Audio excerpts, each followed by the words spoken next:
বিসমিল্লাহির রহমানির রহিম। জাবালে নূর চ্যানেলের পক্ষ থেকে স্বাগতম। আসসালামু আলাইকুম। সম্মানিত দিনদার ভাই বোন বন্ধুরা, শত্রুদের মধ্যে ঝগড়া বিবাদ বিচ্ছেদ বা মারামারি গন্ডগোল লাগিয়ে দেওয়ার একটি আমল নিয়ে আজকে হাজির হয়েছি।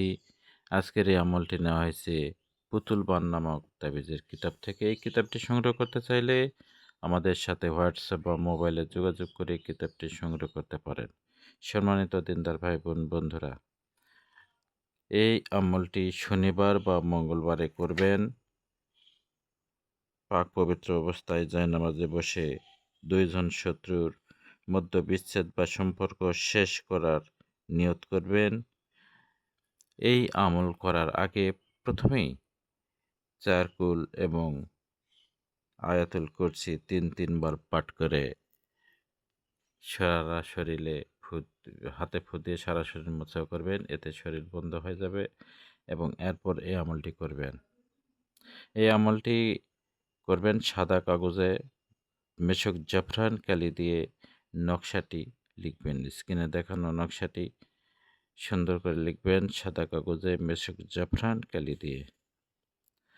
এটি লেখা শেষ হয়ে গেলে নিচে শত্রুর নাম, শত্রুর মায়ের নাম লিখবেন। দুইজন শত্রুর নাম লিখবেন, তাদের মায়েদের নাম লিখবেন। লেখা শেষ হলে এটি আগুনে পুড়িয়ে দিবেন। এই নকশাটি একসাথে ৩টি বা ৭টি লিখে নেবেন।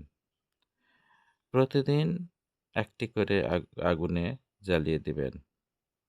ইনশাল্লাহ ৩ থেকে ৭ দিনের মধ্যে দুইজন শত্রুর মধ্যে বিচ্ছেদ, বিশৃঙ্খলা এবং নাজায়েজ সম্পর্ক শেষ হয়ে যাবে। তাদের মধ্যে ঝগড়া গণ্ডগোল লেগে তারা নিজেরাই বিভিন্নভাবে ষড়যন্ত্র করে বা চক্রান্ত করে তারা নিজেরাই নিজেদের মধ্যে ঝগড়া বিবাদ গণ্ডগোল লেগে যাবে এবং নিজেরা নিজেদের মুখ দেখা বন্ধ হয়ে যাবে। কঠিন কোনো শত্রু ছাড়াই আমলটি করবেন না। অন্যায় অসৎ উদ্দেশ্যে কারো ক্ষতি করার জন্য, কারো কষ্ট দেওয়ার জন্য বা কারো সংসারে অশান্তি লাগানোর জন্য এই আমলটি কখনোই করা যাবে না। করলে নিজেরই ক্ষতি হওয়ার সম্ভাবনা রয়েছে। কাজেই সাবধানতার সাথে এই আমলটি করতে হবে।